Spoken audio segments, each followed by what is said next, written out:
Greetings, members, one and all of the Salivation Nation. This nation looks to boost economy with gold. And here's a hint, it's not Russia. Let's explore.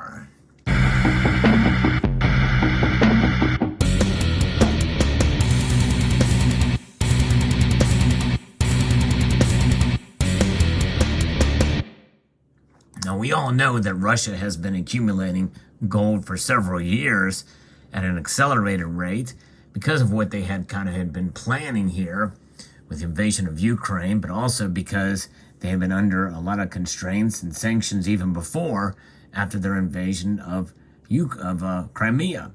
Nonetheless, there is another nation that is in worse shape in many ways, at least in terms of their economic situation. It's about to collapse, even though there's great pressure on the Russian economy right now. There's another nation that is actually looking to try to boost their economy with gold. And I'm talking about gold mining and other things. I'm going to be referencing an article here from voanews.com. It talks about Sudan, who's looking to boost their economy. And they actually, in reference to Russia, are denying smuggling gold into Russia.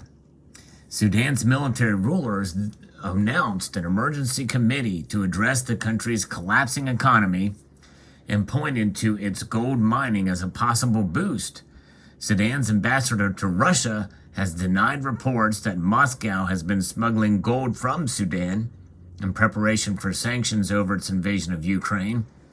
But Sudanese analysts say gold smuggling is rampant, including to Russia. So more than likely it is happening, but out of the control of the Sudanese. State media on Thursday said the ruling Sovereign Council's second in command, General Mohammed Hamdan Dagalo, known as Hemeti, met with gold miners who vowed to supply the central bank with gold. The report came after Hemeti gave a rare press statement this week on efforts to prevent the country's economic collapse. The gold could literally save the economy of Sudan. Sudan's exports dropped 85% in January, and prices for everything are quickly rising. One of the main sparks for the 2019 uprising that led the military to oust former President Omar al-Bashir. In remarks to media Monday, Hemeti announced an economic emergency committee to address the issues. Among other measures, he pointed to Sudan's gold mining, which amounts to at least 50 tons per year, as a potential solution. Hemeti says one of the most important resources that can help boost Sudan's economy is the gold. Yes, that should be a lesson for us all. He says security forces have arrested a lot of people smuggling gold, 40 buyers in all. He says these buyers are not the problem, and asks from whom are they buying this gold? That's the question, he says, adding, we will find out. Hemeti gave no details on the nationalities of those arrested, the timing, or who was suspected of buying how much smuggled gold. His comments came just after days of a report of the British Telegraph newspaper said Russia prepared for sanctions over its Ukraine invasion by buying smuggled Sudanese gold. Hemeti didn't comment on the allegation in his remarks, but probably did happen, as he pretty much confessed to earlier.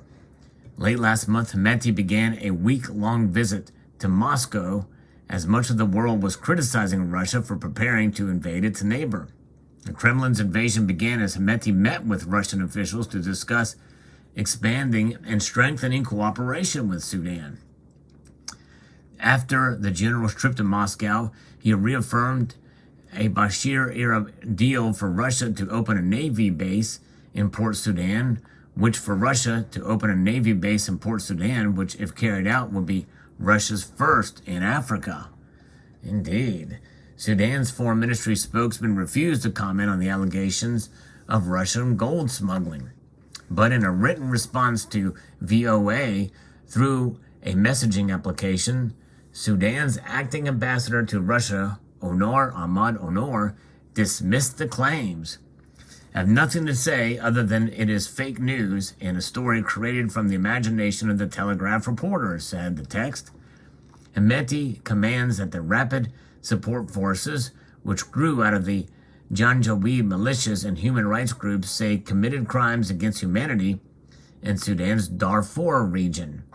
Analysts say the RSF is itself involved in gold smuggling. Salah Ardoma is a dean of political science at Khartoum's Omaduran Islamic University. Russia surely obtained gold from several sources, not only Sudan, he said. But yes, Sudan is one of the countries that the Russian companies managed to benefit from the secret agreements with the RSF and other entities like the former ruling National Congress Party. Russia, like many countries, benefited from smuggling Sudanese gold. The RSF office refused to take a call from VOA seeking comment on the allegations. A spokesman at Sudan's Ministry of Minerals confirmed to VOA that 2 Russian gold mining companies are operating in the country, Allianz and Mero Gold, a subsidiary of M Invest. But the ministry spokesman would not comment on allegations of gold smuggling. And again, I can understand to a degree if it happens outside of the purview of the officials there and they don't have the resources because their economy is struggling, more than likely it'll be sold to whoever or smuggled out in some way or even stolen, depending on how it's done. So I could see, given that it could possibly happen without them knowing. But who knows? Maybe they do know and are covering it up. We just can't find out. But nonetheless, if they want to save themselves with gold, they can't save Russia with their gold, that's for sure. A 2019 report by CNN says M Invest, a Russian company linked to the Kremlin and Russian mercenaries, was heavily involved in smuggling gold out of Sudan. CNN reported in 2019 that M Invest is owned by Russian President Vladimir Putin's ally Yevgeny Prigozhin, also advised Sudanese authorities how to quash public protest. Authorities say Prigozhin is behind the Wagner group of Russian mercenaries that UN experts have accused of human rights abuses from Syria to Libya to the Central African Republic. While it's not clear to what extent the Russian companies are still involved in Sudan's gold mining, analysts say most of it has been off the books. Sanhori Aisi, former head of economics in Sudan's largest newspaper, Al Rayam, says exporting Sudan's gold to Russia remains a smuggling operation, as is the case with 9 other neighboring countries of Sudan. The export is probably done through the United Arab Emirates, through Qatar International Airport. The only outlet is the UAE, where Sudan's smuggled gold gets refined and stamped as an emirate product from re-exported, he said. And by the way, that is likely done through Dubai, which is in the UAE. Dubai is known as sort of the major hub, the gold hub, really of the world, but it's essentially between the East and the West for the gold trade. It is well known that Dubai is famous for that. So that's probably where they can probably find out and see and do some of their investigations from there. It's not possible to independently verify Aisa's claims. Sudan was headed for international relief from lenders, but was cut off from foreign assistance after an October military coup overthrew the transitional government formed after Bashir's ouster. Since the coup, ongoing street protests against the military rule have left at least 85 people dead. So Sudan is in trouble. They don't have a very stable government, and especially if it's run by the military. But looking like they're trying to save themselves with gold. And will it work? And will corruption get the better of them? And how will the gold, save the overall economy? And probably some of these leaders maybe want to enrich themselves with the gold, or enrich themselves by smuggling and help smuggling it out. Depends on how corrupt the government is as to whether or not Sudan will be saved. We'll see, especially if there's unrest.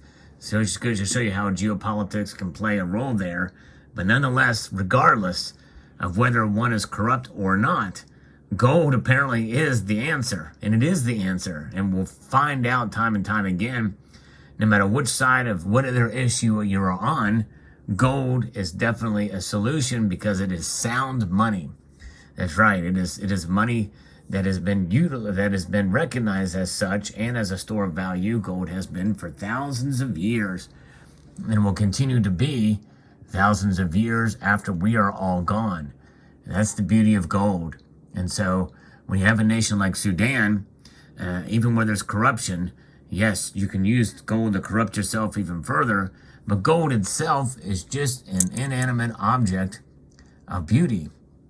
And it will be certainly used for whatever reasons, either to fund wars or to protect your economy, for good purchases, to help buy humanitarian aid or what have you. Gold, it is a tool, just like guns are tools. Guns can be used for good, guns can be used for bad. Gold can be used for good or for bad. Gold, like guns, has no agenda. It simply exists. It exists, and because of its mere existence, has proven itself over thousands of years to be a protector of wealth. It will continue to serve in that role, no matter what governments do, no matter what technology does. Gold will always be. Sudan knows it, Russia knows it, and I hope that you and I know it, because it is incumbent upon us, I believe, to protect ourselves in these uncertain times.